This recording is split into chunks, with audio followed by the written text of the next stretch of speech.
अर्हन्तो भगवन्त इन्द्रमहिता सिद्धाश्च सिद्धीश्वरा आचार्या जिनशासनोन्नतिकरा पूजा उपाध्यायका श्रीसिद्धान्तसुपाठका मुनिवरा रत्नत्रयाराधका पञ्चैते परमेष्टिनः प्रतिदिनं कुर्वन्तु ते मङ्गलम् श्रीमन्नम्रसुरासुरेन्द्रमुकुट प्रद्योतरत्नप्रभा भास्वत्पादनखेन्दव प्रवचनां बोधिन्दवस्थायिनः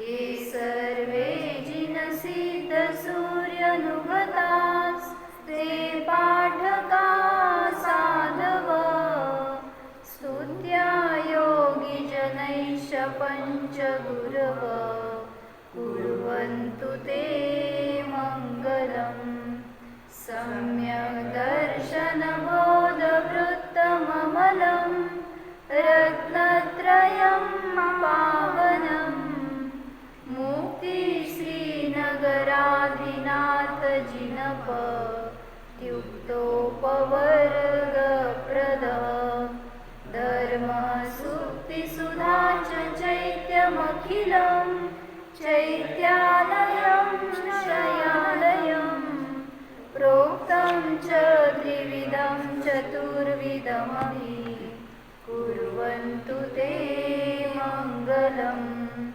नाभेयादिजिनाधिपास्त्रिभुवन ख्याता चतुर्विंशति श्रीमन्तो भरतेश्वर प्रभृतयो ये च कृणो द्वादश ये विष्णु प्रतिविष्णुलाङ्गलधरा सप्तोत्तरा विंशति त्रैकाले प्रथितास्त्रिषष्टिपुरुषा कुर्वन्तु ते मङ्गलम् ये सर्वौषधरुद्धया सुतपसो वृद्धिं गता पञ्चये ये चाष्टाङ्गमहानिमित्तकुशला इष्टाविधाश्चारणा पञ्चज्ञानधरास्त्रयोऽपि बलिनो ये बुद्धिवृत्तीश्वरः सप्तैते सकलार्चिता गणभृत कुर्वन्तु ते मङ्गलम् कैलासे वृषभस्य वीरमतिमनि वीरस्य पुढचं नाही आहे हे चालेल कुर्वन्तु नो मङ्गलम् मंगलाष्टक स्तोत्रमध्ये जे विशुद्धीचं फळ अशा त्या रुद्धी आहेत त्या रुद्धींना धारण करणारे मुनीश्वर ते सुद्धा माझं मंगल करत अशी भावना आहे याच्यामध्ये. मग त्याच्यामध्ये आम्ही सांगितलेलं की मूळ 8 प्रकारच्या रुद्धी आहेत आणि त्याचे टाईप्स बघत असताना 64 प्रकारच्या रुद्धी असतात. मग त्यात आता केवल ज्ञान म्हणजे बुद्धिवृद्धीचं पहिल्या भेदामध्ये 3 भेद सांगितले. काय? केवल ज्ञान वृद्धी, मनपरे ज्ञान वृद्धी आणि अवधी ज्ञान वृद्धी असं झालं आहे आमचं वर्णन ह्याच्यावर. आज पुढची वृद्धी घेऊया. बुद्धिवृद्धीमध्येच जे 8 का 9 काहीतरी भेद आहेत त्यातलंच प्रकार म्हणून सांगतायत पुढचा प्रकार काय आहे? कोष्ठस्थ धान्योपम बुद्धिवृद्धी. ह्याच्यामध्ये आता तर हे 3 मध्ये एक केवल ज्ञान आहे, हे क्षयिक ज्ञान आहे. काय? मग ते एक वेगळं काढलं तर बाकीच्या सगळ्या 63 वृद्धी सांगितलं क्षयक्षम ज्ञानींना असतात. क्षयिक ज्ञानीला असते तर ती एक केवल ज्ञान वृद्धीच असते. मग मनपरे ज्ञान आणि अवधी ज्ञान सुद्धा क्षयक्षमिक ज्ञान आहेत. भलेही ते मर्यादामध्ये जाणतात किंवा रूपींनाच जाणतात, पण तरीसुद्धा त्यांची शक्ती मती श्रुत ज्ञानापेक्षा अधिक आहे. ते विशेष रूपाने जाणलं पदार्थांना जाणतात, त्यामुळं त्यांना रुद्धी असं म्हटलं. मनपर्य ज्ञान वृद्धी आणि अवधी ज्ञान वृद्धी. आता हे दोन्ही म्हणजे एकूण 5 ज्ञान आहेत. कुठले कुठले? मती श्रुत अवधी मनपर्य आणि केवल. त्यातले हे 3 ज्ञानांचं वर्णन झालं. आता ज्या सगळ्या वृद्धी आहेत ना ते या 2 ज्ञानांमध्ये आहेत. कुठल्या कुठल्या? म्हणजे ज्या एकूण आता 64 वृद्धीपैकी 3 काळात राहिलेल्या 61 वृद्धी मतीश्रुत ज्ञानामध्ये गर्भित होतात. म्हणून त्यांचं वर्णन सांगताना आता इथं, कारण हे मनपर्य ज्ञान आणि अवधी ज्ञान सुद्धा वेगळं स्पेशल करून सांगितलं ना. आता ह्याच्या पुढे येणाऱ्या सगळ्या मतीश्रुत ज्ञानाच्या विशेषता आहेत, त्यांना बुद्धिवृद्धीमध्ये आत्ता घेतलंय. ते पुढचे टाईप्स हे बघू आपण. तर सांगितलं कोष्ठ म्हणजे काय? कोठार. मग कोठारामध्ये जसं धान्य ठेवलं जातं, त्यांना खुर्ची नाही आहे, नाही आहे, देतील ना, ते देतील ना, थांबा.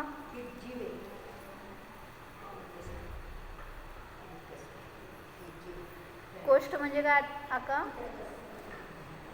कोठार म्हणजे गोडाऊन असते ना असं, हां गोडाऊन टाईप. तर जिथं की धान्य स्टोअर केलं जातं आहे अनेक काळापर्यंत वगैरे, जिथं साठवलं जात आहे किंवा चांगलं राहावं ह्याच्यासाठी आपण त्याची काळजी घेतो वगैरे. तर कोष्ठामध्ये कोठारामध्ये जसं धान्य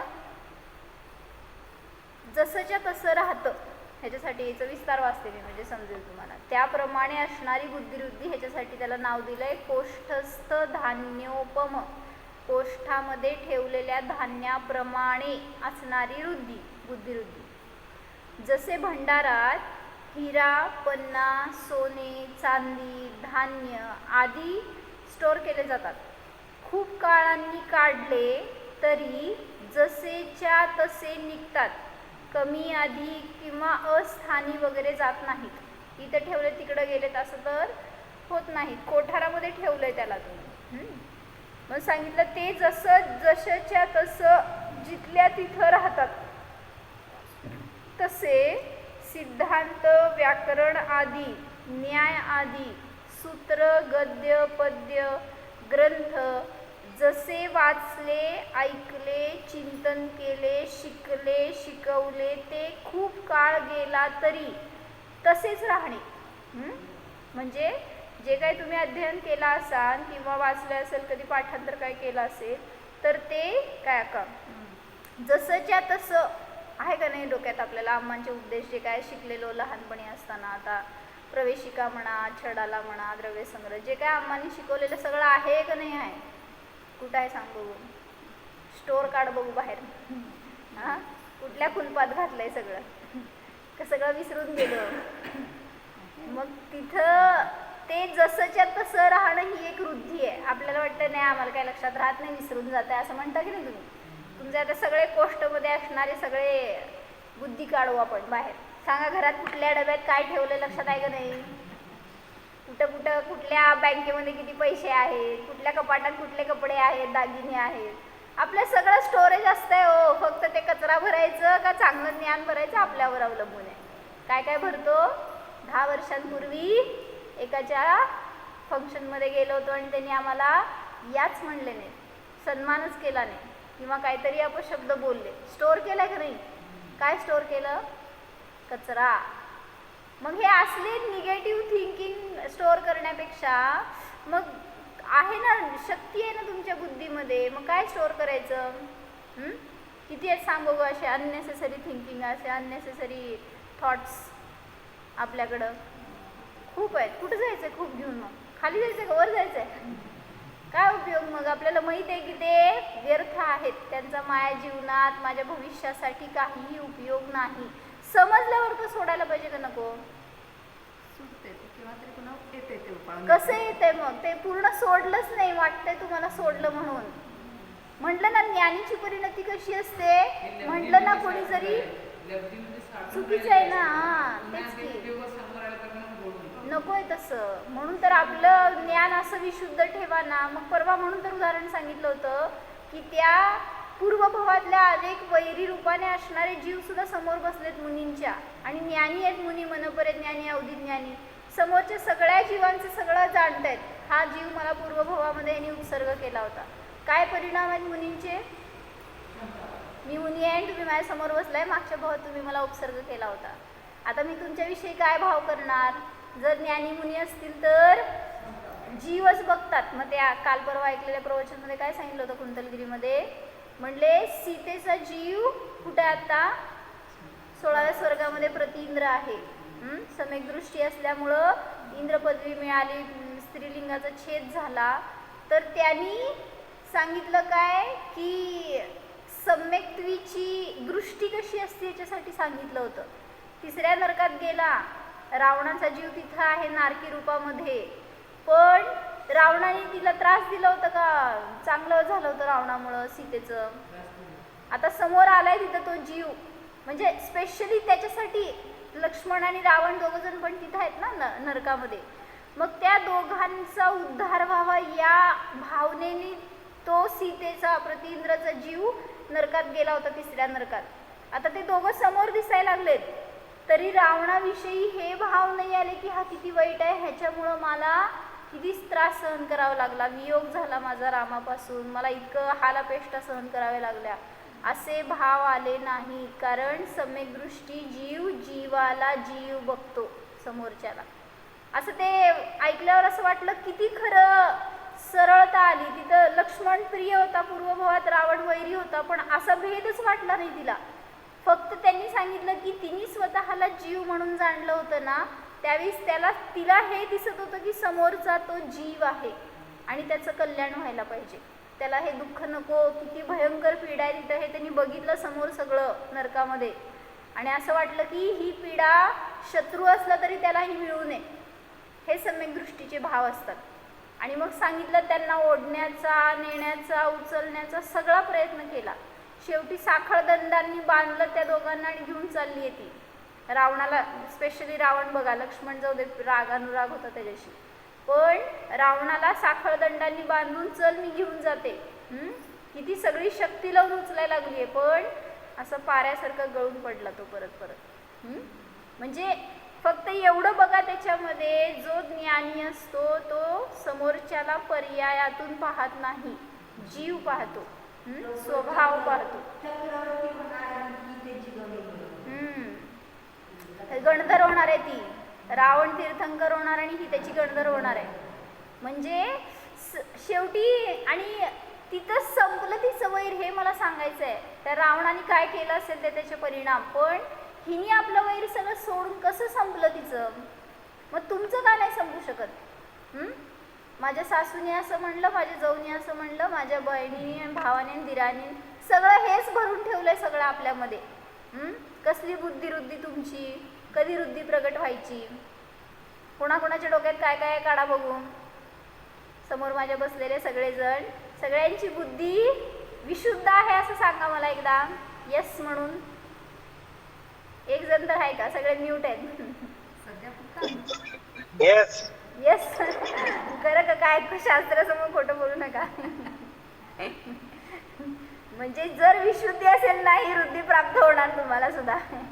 घरात असताना पंचम काळामध्ये ही वृद्धी सहज प्राप्त होईल, पण तशी विशुद्धी ठेवत नाही आपण. कोणाविषयी जाऊ दे, घरातल्यांविषयी नाही, शेजारच्यांविषयी नाही, ते म्हटले दुकानात आलेलं गिरायक त्यांच्याविषयी सुद्धा असते. आता काय तुझा संबंध आहे, किती वेळाचा कॉन्टॅक्ट असते किंवा किती संयोग होणार असतो, तरी सुद्धा त्यांच्याविषयी सुद्धा एखाद्याला असे परिणाम राहतात. किंवा मग ते समोरचा दुसरा दुकानदार त्याच्याविषयी, कारण त्याच्याकडे जास्त गिरायक चाललंय आपलं. म्हणजे कुठल्याही रूपाने जर तुम्ही असे विचार भरत राहिला तर तुमच्या ज्ञानामध्ये कचराच भरणार आहे, बाकी त्याच्यातून बाहेर काही पडणार नाही. म्हणजे त्याचा तुम्हाला भविष्यामध्ये किती उपयोग होणार आहे. आणि तेच सांगितलं, हे ज्ञान जे काय म्हणून सांगितलं ना पूर्वी, की आमनाय रूपाने स्वाध्याय करायचे. आमनाय म्हणजे काय? जे काय वाचलं असेल ना पुन्हा वाचा, थोडंसं पाठ करण्याचा प्रयत्न करा, थोडंसं स्मरण ठेवण्याचा प्रयत्न करा. त्याचा काय फायदा हो तुम्हाला? मला काल तेच छान वाटलं, काका सकाळी पुस्तक घेऊन सगळे द्रव्यसंग्रहाचे गाथा म्हणत बसले होते, माझ्यासमोर बसलेत बहुतेक. हां, अजित काका आहेत ना. हां, ते म्हणले सगळं पाठ होतं, आता मी रत्नाकरण सावकाशाला पाठ करालो म्हणले. तुम्ही काय करणार हो आजारी असल्यावर? विचार बघू फोन करून काय करायला बसून घरात भाऊजी. म्हणजे आपण वेळ कसं वापरायचा ना आपल्यावर अवलंबून आहे. त्या बुद्धीमध्ये काय साठलं जात आहे सहजतेने बघा. ज्याला आणि समजा आता काय म्हणायचं, रिटायर झालेला माणूस आहे, काय सांगा सकाळपासून संध्याकाळ रात्रीपर्यंत डोक्याला खाद्य. किती उलट चान्स आहे तिथे तुम्हाला की अशा रूपाने तुम्ही विषय देऊ शकता, एखाद्या विषयाचा आमनाय रूपाने स्वाध्याय करू शकतो, पाठांतर करू शकतो. ध्यानाला बसल्यावर त्या सगळ्या गाथांचा उपयोग होतो तुम्हाला. जाऊ ते भजन पाठ करा, किती आहे आपल्याकडं, पूजा पाठ करू शकता. म्हणा ना, म्हणलं तरी त्या चिंतनाने आपल्याला दिशा मिळते, विषय मिळतो. आणि मस्त ध्यानच करायचं आहे ना आपल्याला, ध्यानाला आनंद मिळवायचा आहे ना, कुठल्याही शब्दातून तुम्हाला मिळू शकणार आहे. मग कला पाहिजे हो तशी. किती उपयोग होणार त्याचा, किती अर्थ कळतो मला सांग. जे कळतंय ना ते करा. नाही नाही नाही नाही, तसं नाही. काय सांगितलं परवा कुंतलगिरीमध्ये, भाव ग्रहण करायला यायला पाहिजे. तुम्ही एक अर्घ्य नुसतं म्हणला ना, काय होतं ते शब्द, निज गुण का अर्घ्य बनाऊंगा, काय मागचं त्याच्या, नाही नाही, निज गुण का अर्घ्य बनाऊंगा और तेरे सदृश बन जाने को, काय, और तेरे सदृश अवस्था पाहूंगा. कोण कोण चढवलं सांगा निज गुणाचा अर्घ्य. इतकं 1.5-2 तास, किती 3 तास ऐकलात तुम्ही सगळे. आम्ही तर इथं 10-15 मिनिटं ऐकलो कोणाकडनं तर. असं तुम्ही सगळ्यांनी बहुतेक सगळेजण काय म्हणतात, सगळ्यांनी स्वतःचा अर्घ्य समर्पण केलाच असेल. येस म्हणा. म्हणजे तिथं तुम्ही किती भाव ओतता ना त्याचं वेटेज आहे हो. शब्द आपल्याला काय रटवून काय उपयोग होणार नाही आहे. म्हणले ना ते 11 अंगाचे पाठी होतात. एखादे मुनिराज किंवा एखादा जीव कोणी स्वाध्याय करायला बसेल, सगळं अध्ययन करेल, सगळे तोंडपाठ ग्रंथ असतील. आत्ता सुद्धा अनेक मुनींचं असं बघितलं, संघ आलेत सोलापूरला येऊन गेले ना, असं त्यांच्याकडं ते पाठांतराचं जास्त जोर असायचा. ते आचार्य समोर बसायचे आणि सगळ्या इतर मुनींना म्हणायचे तुम्ही हे ग्रंथातलं हे श्लोक म्हणा, त्या स्तोत्रातलं ते एक काव्य म्हणा. असं सगळ्यांना कुठलंही रॅन्डमली विचारायचे आणि ते म्हणायचे पण. असं आम्हाला पण तेव्हा वाटायचं कसलं ग्रेट आहे. म्हणजे असं कुठलं पण काय पण विचारलं तर लगेच यायचं त्यांना. म्हणजे असं स्वाध्याय तर सगळे करतायत की तिथं काय त्याची विशेषता नाही आहे, पण त्याच्यातनं भाव ग्रहण करायला यायला पाहिजे. त्यातनं विषय आपला काय आहे ह्याची भावभासना, त्याचा आनंद, त्याची जाणीव, अनुभव, ह्याच्यापर्यंत कुठं जातात लोक. हे करा की तुम्ही अध्ययन करा, काय म्हणत नाही त्याच्यातून, पण तुम्ही जे करताय त्याचा आपल्या जीवनात किती उपयोग होतो याचा टॅली करतो का आपण. म्हणजे रिअलाइज व्हायला पाहिजे ना तुम्हाला की तुम्ही हे वाचलेलं आहे तर ह्याचा मला जीवनात किती किती काय म्हणायचं सगळ्यात जास्त उपयोग ह्याचा होतोय आपल्याला. कारण संसार करायचं तुम्हाला सुखाचं करायचं का राखडत करायचं आहे. संपला आता, कशाला कुठं सुखी करायचं आहे, संपत आला आमचा संसार. शेवटच्या क्षणापर्यंत तुम्ही त्या संसारातून सुखच इच्छिता. किती झालं तरी, किती ते शरीर मरायला टेकले तरी सुद्धा त्या शरीरातून सुखच पाहिजे असतं तुम्हाला. आणि मग सुखाचं इच्छा तर करतोय, पण प्रयत्न कसले असतात. सुखाचा एवढा सुद्धा प्रयत्न नसतो. मग कुठून मिळणार आहे सुख तुम्हाला. म्हणून करा ना थोडंसं काहीतरी प्रयोग असे करा की जेणेकरून एवढंच करा. आता ह्याच्या पुढं सांगितलं ना, आपल्या ज्ञानामध्ये जे काय अननेसेसरी थिंग्स आहेत, थॉट्स आहेत ना, सगळे काढा, बाजूला ठेवा. किंवा काढू शकत नाही ना, चांगल्या गोष्टी भरा जेणेकरून ते विसरून जाव्यात. आणि ही भावना करा ना, देवासमोर बसताना तुम्ही स्वाध्यायाला बसता, माझे सगळे असे दुर्विचार नष्ट होऊ देत, जे काय अशुभ विषय कशाय गोळा करून ठेवलेत मी डोक्यात, सगळ्याचा नाश होऊ देत. कोणाविषयी मला रागद्वेष परिणाम नकोत, कोणाविषयी मत्सर नको, ईर्ष्या नको. जे काही केले असतील त्याचं प्रतिक्रमण करून ते नष्ट व्हावं म्हणून मी हे स्वाध्याय अध्ययन करतो. मग आपण ते म्हणले ना, क्षपक आहे कोणीतरी, दिवस रात्र रिकामा आहे तो जीव, त्याच्या डोक्यात काय येणार सांगा? तुम्ही जाऊन सांगाल ठीक आहे, चार वाक्य सांगणार, कोणीतरी 4 लोक येणार, एक 15 मिनटं 20 मिनटं, एक तासभर, दिवसभरात एक 4 तास सांगतील कोणीतरी येऊन. इतर वेळेस राहिलेले 20 तास तो जीव काय करतो हे मी सांगत असते काकांना नेहमी.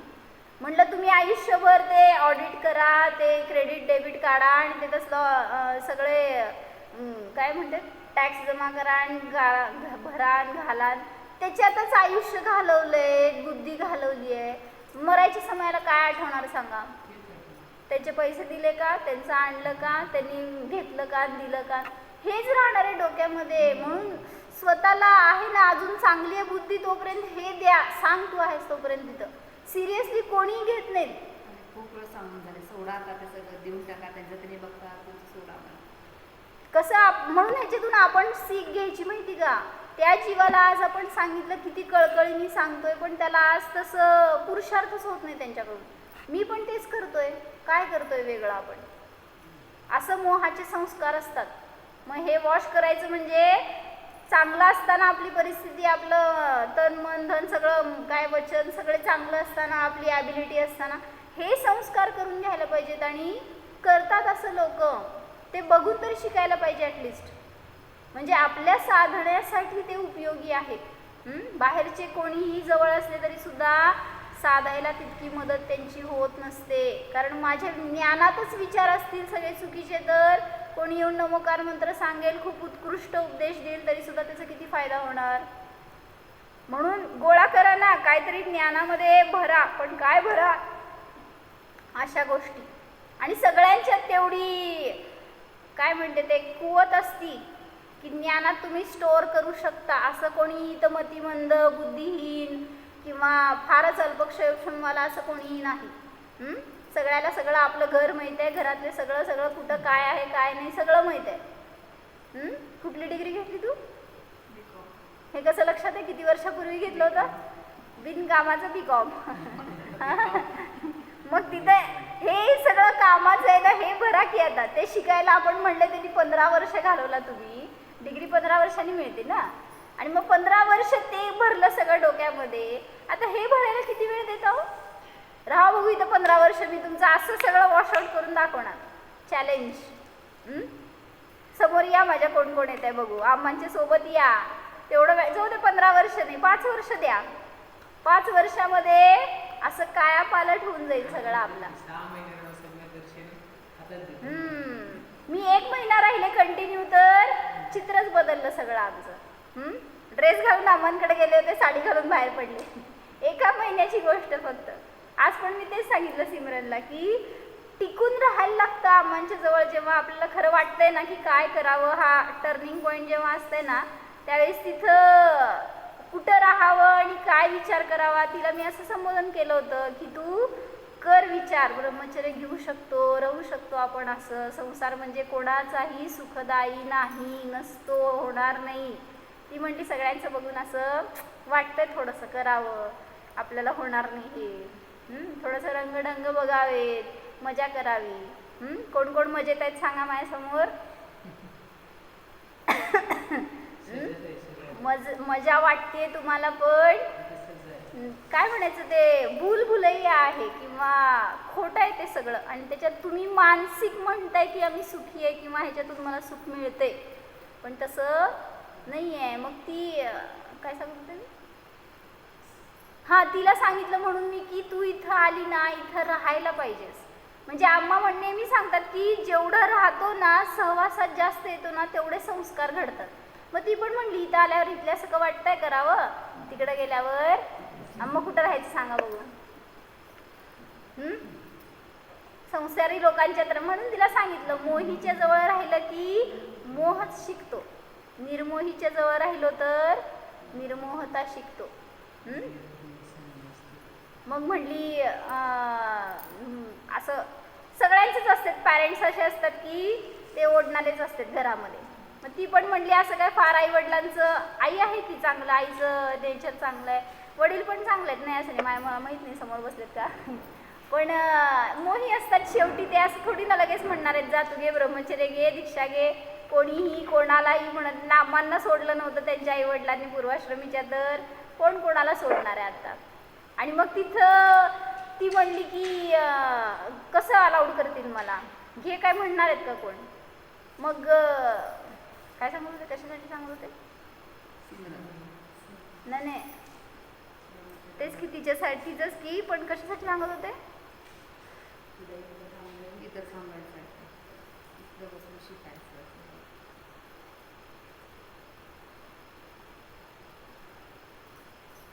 विसरले.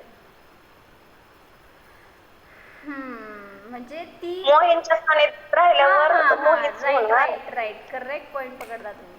तर तिथं मला काय सांगायचं होतं, घरातले लोक अडवतात, रोखतात, नको म्हणतात म्हणली ना, तर त्यावेळेस ते वाक्य मला आठवलं. त्यावेळेस तिला मी सांगितलं, वैरागी ही नाही, रागी ही रोकते है, रागी ही रुकते है. काय म्हणले, रागी ही रुकते है, रागी ही रोकते है. वैरागी रुकते भी नहीं, वैरागी रोकते भी नहीं. आपण कोण कोण कोण रागी, कोण कोण द्वेषी, कोण कोण विरागी. तुमच्या पोरांनी म्हणलं मी दीक्षा घेणार आहे, काय करणार. कुठे पोरगा, पोरगा जवळ आला, समोर बसलं तर कळणार आहे काय दीक्षा आणि काय संस्कार असतील ते. भैया दीक्षा घ्यायची का तुला, नाही का. दीक्षा घेतल्यावर किती महान आनंद असतो माहिती का. इथं घरात राहिला की रोज अभ्यास करायला लावणार आणि रोज सतवणार मागं तुझ्या. दीक्षा घेतलं की मस्त आपला आपला अभ्यास करायचं, केलं तर केलं, नाही तर गेलं. ध्यान करायचंय, मस्त निवांत आयुष्य असते, काय दुसरं श्रम नाही आणि कोणाची किटकिट नाही मागं. मग घ्यायची का दीक्षा.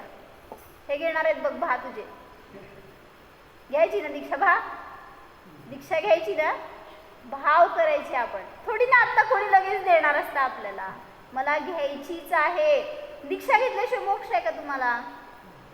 मोक्षाला जायचंय का नाही, जायचंय तर अल्टिमेट शेवटी हेच आहे, संयम स्वीकार करावाच लागतो. आणि मग त्याचे संस्कार तिथं नसतात होत, इथं संस्कार केला तर कुठंतरी घडणार.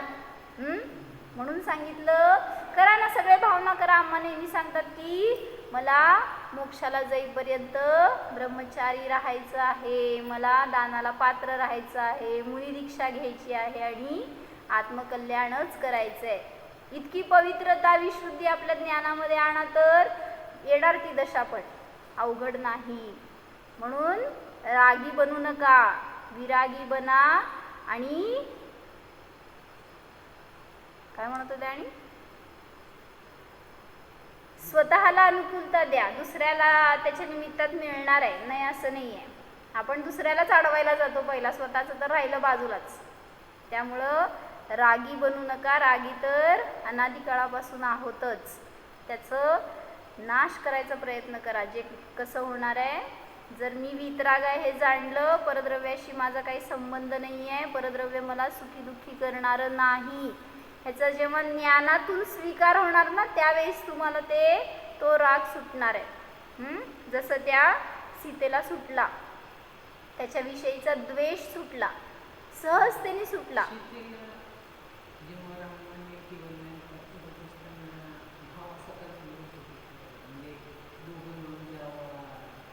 मोह असतो ना शेवटी, चारित्र मोह यालाच म्हणतात. म्हणून मग येतो आडवा चारित्र मोह आपल्या, पण म्हणूनच अजून संयम घेतला नाही आहे, महाव्रती झालो नाही आहे अजून. पण त्याच्या आड लपायचं नाही, नाही आम्हाला होत नाही काय करायचं असं नाही. करायला तरी संस्कार तरी ते करा की मला हेच करायला पाहिजे.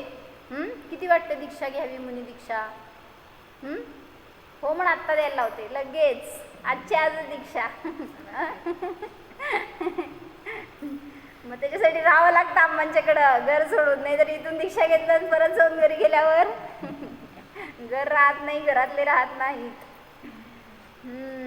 मग त्यांना तिला तेच सांगत होते सगळे अम्मांच्या जीवनातले प्रसंग. ती म्हणाली कोण असते जवळ आपल्या. आता एकटं ब्रह्मचर्य घेतल्यावर एकटं राहायचं म्हणजे भीती वाटते, कोण राहणार का नाही आपल्या बरोबर.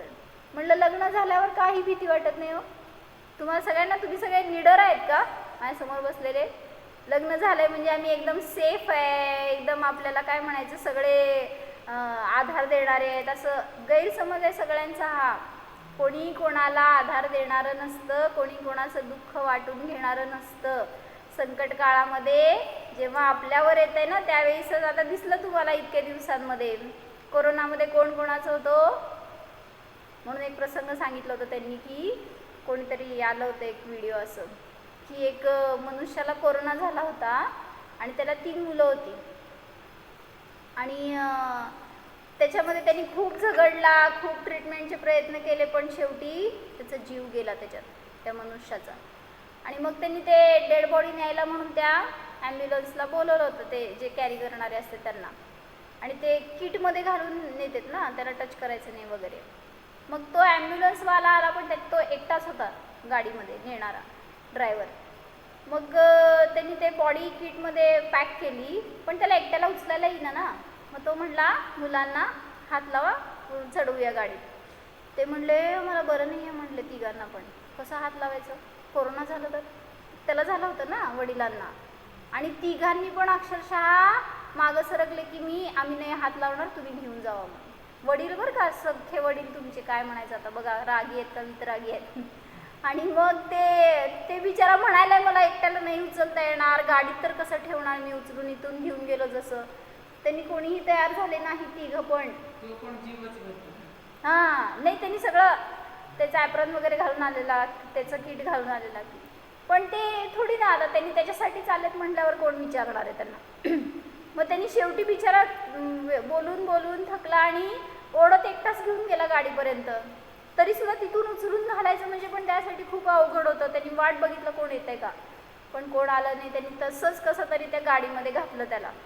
आणि आता दार लावणार तेवढ्यात एक मुलगा आला आणि म्हटला की मला वडिलांचं शेवटचं दर्शन करायचं आहे. आणि त्यांनी काय केलं, जाऊन ते किटचं चेन उघडली म्हणे आणि ते तोंड दिसायला लागलं होतं.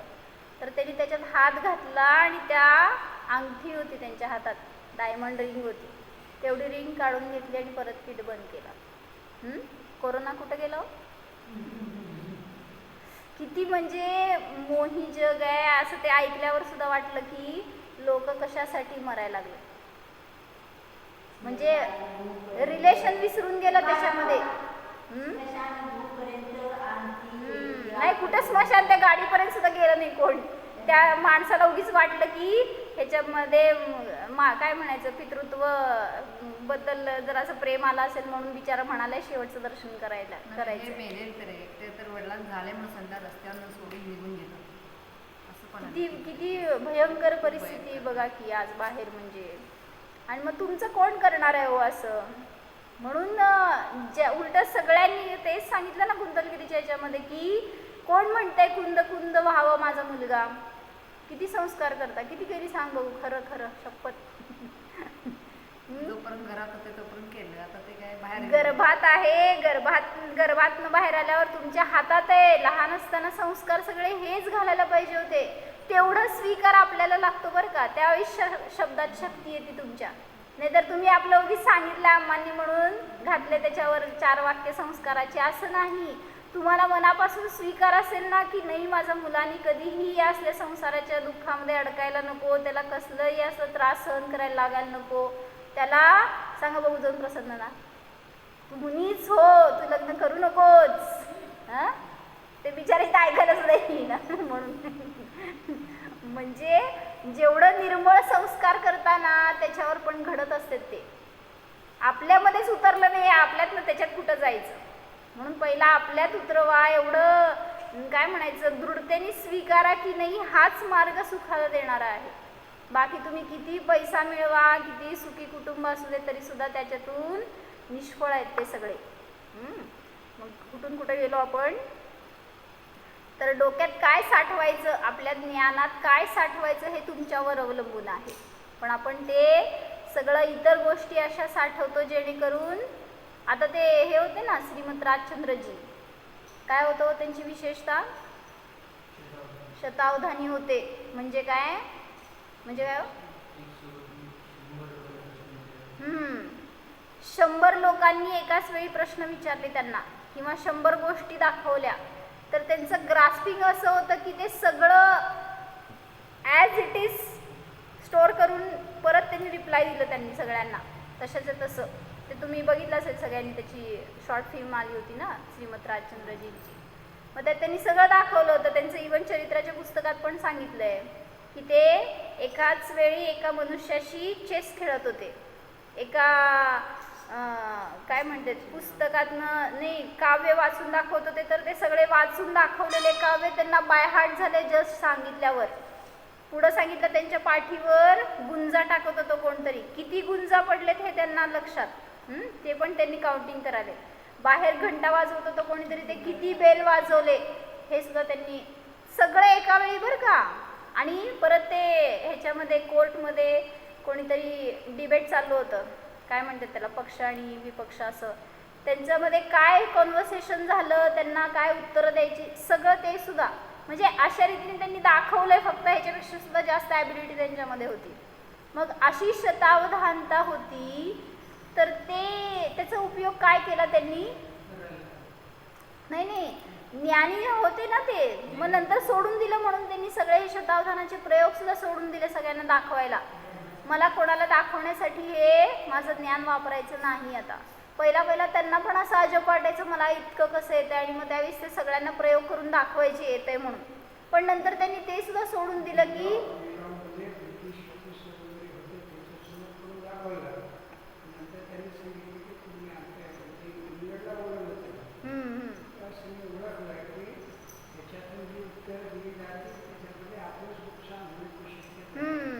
त्यांना ते भविष्य कळलं की काहीतरी ह्याच्या निमित्तामध्ये काहीतरी आपल्याला त्रास होईल किंवा अपप्रचार होईल किंवा काय ना काय आपण स्वतःपासून दूर जातो हे त्यांना कळलं, कारण ज्ञानी होते ते.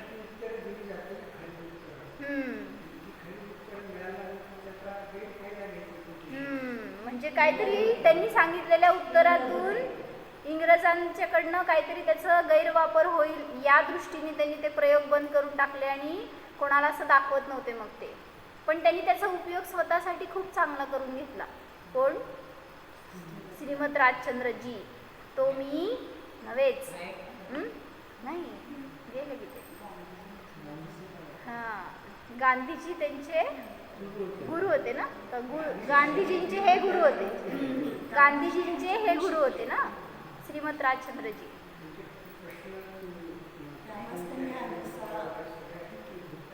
हां, त्यांच्या चरित्रामध्ये सगळं लिहिलेलं आहे त्यांनी. मग ते बघायचं कशासाठी सगळं, तर त्यांनी कसा वापर केला स्वतःसाठी, तसा आपल्या ज्ञानाचा आपण वापर करायला पाहिजे. तर ह्याच्यासाठी सांगितलं ज्ञानी बना. ज्ञानाचा वापर जो करतो तो खरा ज्ञानी असतो. त्यासाठी काय सांगितलं की एक मनुष्य होता आणि तो एका गुरूंकडे गेला. गुरु म्हणा किंवा एक तपस्वी अशा टाईपचे होते, आणि त्यांची खूप त्यांनी ख्याती ऐकली होती, खूप ते प्रसिद्ध होते. आणि मग त्यांचं स्तुती केली जाऊन त्यांच्यासोबत समोर, आणि तो म्हणला की मला काही प्रश्नांची उत्तरं पाहिजेत.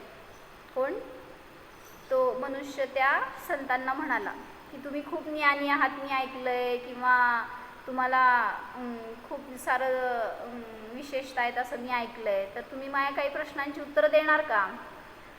मग त्यावेळेस तुम्ही सगळ्यांची प्रश्नांची उत्तरं देता, त्यांना संतुष्ट करता, तर मला सुद्धा करावं असं माझी इच्छा आहे.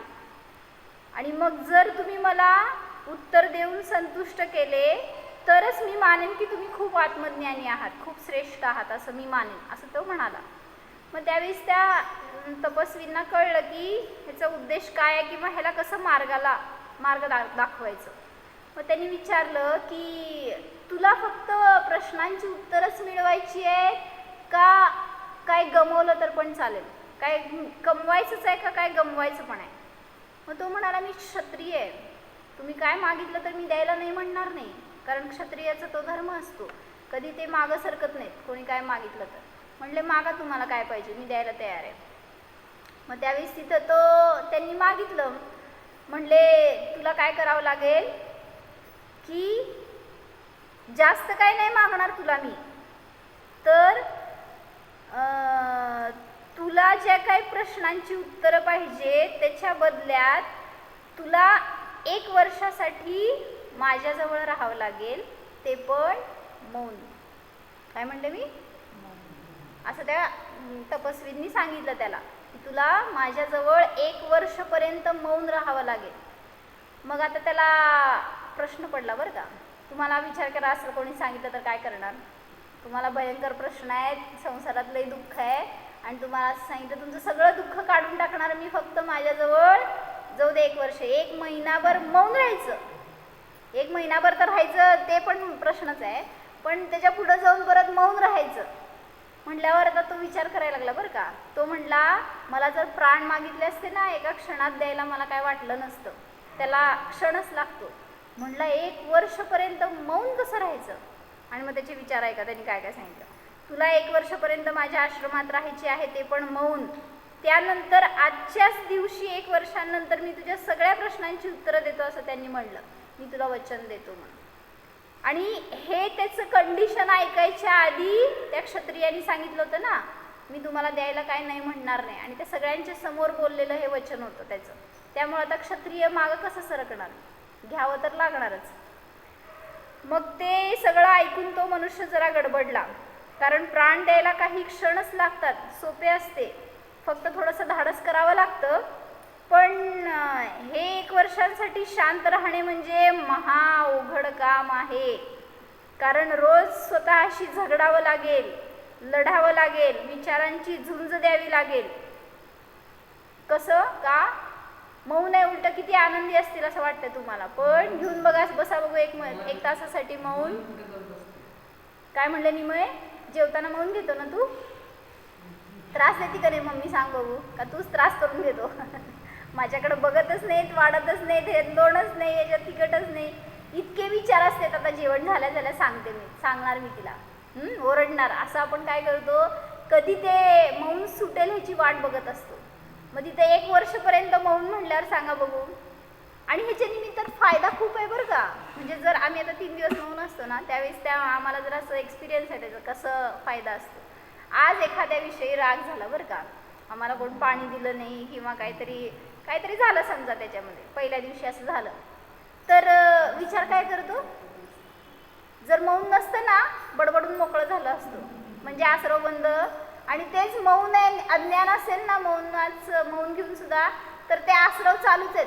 3रा दिवस झाला, 4थ्या दिवशी दाखवतोच. म्हणजे काय चालू आहे, 4 दिवसपर्यंत त्यात खत पाणीच चाललंय. आणि मग जर एखादा ज्ञानी असेल ना, येईल चीड, त्याला पण नाही असं नाही आहे, चारित्र मोहाचं उदय असल्यामुळं. आणि मग आलेली चीड तो काय करणार, विरघळून जात असते. ते आम्हा सांगतात ना, राग आल्यावर तोंडात काहीतरी धरा, नाहीतर उलटे पाडे म्हणा, नाहीतर उलट नमोकार मंत्र म्हणा, सुलट म्हणा, नाहीतर तोंडात भरून ते तांदूळ भरून घ्या म्हणतात गच्च.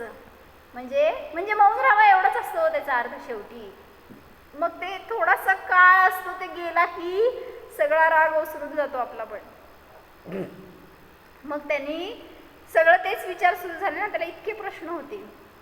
आता 1 वर्षपर्यंत मौन पाळलं, वचन दिलं होतं, बद्ध झाला होता, त्यामुळं पाळावंच लागलं. 1 वर्ष झाला, त्याने सर्वांसमोर वचन दिलेले, त्यामुळे 1 वर्षपर्यंत मौन पाळले. हळूहळू सवय झाली, सगळे विचार शांत होत गेले. 1 वर्षांनी गुरूंनी त्याला विचारलं, सांग तुला कुठले प्रश्न आहेत, मी तुला सगळे उत्तरं देतो. आता काय झालं, तो हसून म्हणाला, आता काय विचारू, आता काही प्रश्न राहिले नाहीत, मला सगळी उत्तरं मिळाली. मग त्यावेळेस गुरूंनी सांगितलं त्या की शांत राहिल्याने सर्व समाधान मिळतात, सर्व प्रश्नांचं उत्तरं मिळतात.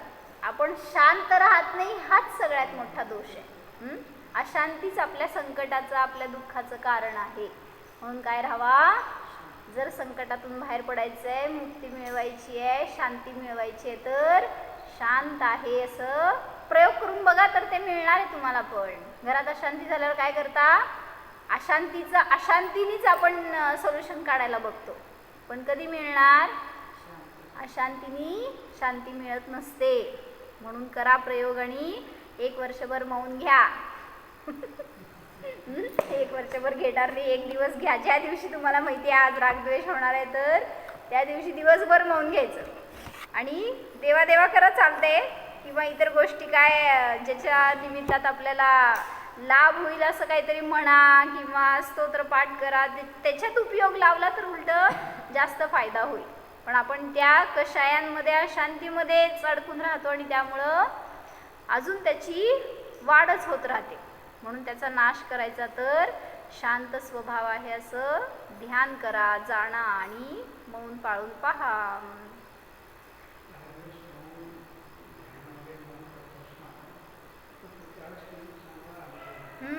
आहे चांगला अनुभव, एक्सपिरियन्स केलेले सांगतायत म्हटल्यावर आपले भगवान मौन आहेत का बोलतात? सांगितलं ना, तीर्थंकरांचा जीव जेव्हा दीक्षा घेतो तेव्हापासून केवल ज्ञान होईपर्यंत मौन असतात. कसं जगत असणार हो? आहारच नीट दिला नाही, कळतच नाही चर्या कोणाला, किती बोलले असतं कोणी असतं तर. आदिनाथ भगवंतांना आहार मिळाला नव्हता ना, भगवानने मुनींना. जेव्हा दीक्षा झाली 1 वर्षापर्यंत उपवास पडला, मग किती बोललं असतं कोणीतरी जर मौन नसतं तर. ह्यांना कोणाला चर्याच कळत नाही किंवा काय विवेकच नाही किंवा विचारता येत नाही का, वाचता येत नाही का, थोडंसं काहीतरी प्रयत्न करायला येत नाहीत, किती झाले असते विकल्प कशाय. पण मौनाचं फळ मिळालं का नाही? कोणी सांगितलं का जाऊन तिथं त्या श्रेयांस राजाला? उपादानच आपलं असं असतं तर तिथं त्यावेळेस तसं घडूनच येतं कार्य. आणि मग त्या श्रेयांस राजाकडनं 1 वर्षांनी आहार मिळाला, त्याच्यानंतर मौन सुटलं नाही. कधीपर्यंत? केवल ज्ञान होईपर्यंत. केवल ज्ञान झाल्यावर पण मौन सुटलं तर ओमच म्हणले, दुसरं काय बोललेच नाही. म्हणजे तीर्थंकर जोपर्यंत घरात आहेत ना तोपर्यंतच बोडबड करतात, नंतर तर वाचा पण बंद झाली सगळी.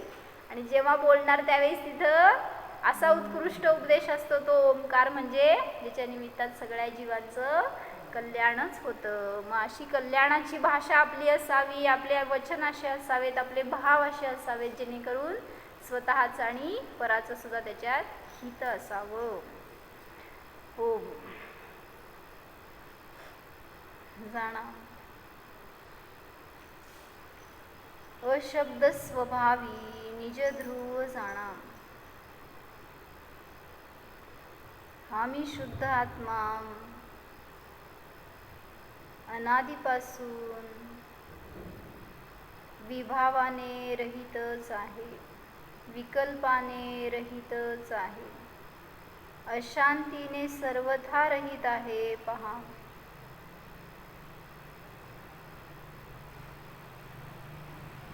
या आत्म्यामध्ये कोणतीही अशांती, अस्थिरता नाहीच.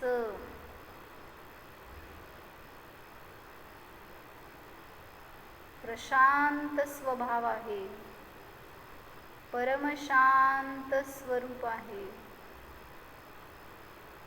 जाणतोच आहे.